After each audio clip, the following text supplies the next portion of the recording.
Ата-энесинин айынан айыпсыз абакта жаткан балдар Ирактын жаза өтөө жайларынан эркиндикке чыгарылып, мекенине кайтып келишти. Бир топ жылдан бери келе албай жүргөн 2 жаштан 18 жашка чейинки балдар өлкө жетекчилигинин саясий эрки менен Кыргызстанга алынып келинди. Бул маалыматты укук коргоочу Азиза Абдрасулова кубануу менен кабыл алды. Себеби ал балдардын мекенине кайтып келүүсү үчүн көп аракет кылган адамдардын бири. 18-жылы российская газета жазып чыкканда, ошо журналист барып Ирактын түрмөсүнө кирген экен Багдадка. Анан ошондо биринчи жолу маалымат кеткен, Ирактын түрмөсүндө кыргызстандык аялдар турат ошол жерде балдары менен кармалып деп. Анан ошол маалыматтан кийин мен өзүмчө изилдеп баштадым. Бул кандай болгон аялдар, эмне болуп Багдадтын түрмөсүндө отурат, тууган уругу барбы деп.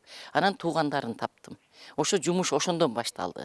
Анан туугандарын тапкандан кийин Астанага ошо омбудсмандын бир кызматкери менен укук коргоочу Төлөкан Исмаилова болуп, ошо кызы Багдадтын түрмөсүндө жаткан бир жигитти алып, анан кийин Астанага Ирактын посольствосуна барганбыз да. Ирактын посолу менен ошондо биринчи жолу ушул маселе боюнча сүйлөшүп, анан биз билген баягы 3 эле аял эмес, ал жерде ондогон кыргыз аялдары бар, ондогон балдар бар экен. Ошондо биринчи маалыматты, расмий маалыматты алганбыз. Балдарды алып келүү тууралуу Кыргызстандын бийлиги Ирактын өкмөтү, эл аралык Кызыл Жарым ай уюму, Бириккен Улуттар уюмунун балдар фонду менен 2018-жылдан бери эле иш жүргүзүп келген. Бирок тилекке каршы бүгүнкү күнгө чейин бул миссия ар кандай себептер менен ишке ашпай жаткан. 79 балага учурда реабилитациялоо иштери жүрүп жатат. Медиктер барып, ошолордун ден соолугун карап, биргеликте башка министерстволор менен чогулуп, азыр алып келип, баарын текшерип жатабыз. Кээ бирлеринде оорулар бар болдорду, муну биз эмеге медиктер ошол жерде туруп, карашып, психиатрлар, психоневрологдор иштеп атышат. Балдардын ата-энелери мындан көп жылдар мурун Сирияга барып, ал жактан Ирактын чек арасына мыйзамсыз өтүүнү көздөшкөн. Ошол жерден жоопко тартылган. Айрымдары өмүр бою эркинен ажыратылган.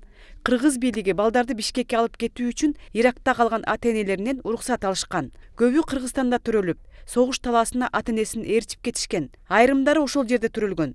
Саламаттыкты сактоо жана социалдык өнүктүрүү министринин орун басары Ализа Солтонбекованын айтымында балдар туугандарына берилет. Чоң ата, чоң апалары, бир туугандары келип кайрылышкан, кайтарып бергиле деп балдарды. Алар күтүп атышат чыдамсыздык менен. Азыркы күнү эң жакшы кыйын психологдор, атайын социалдык ушу педагогдор, мугалимдер балдарды жакшы реабилитациядан өткөрүшөт, үй бүлөлөрүнө кайтарып беребиз. Мекенине кайтарылган балдарга өкмөт тарабынан ар тараптуу жардам көрсөтүлөт. Аларды тез арада реабилитациялоо, реинтеграциялоо жана нормалдуу тынч жашоого кайтаруу боюнча бардык иш-чаралар өткөрүлөт.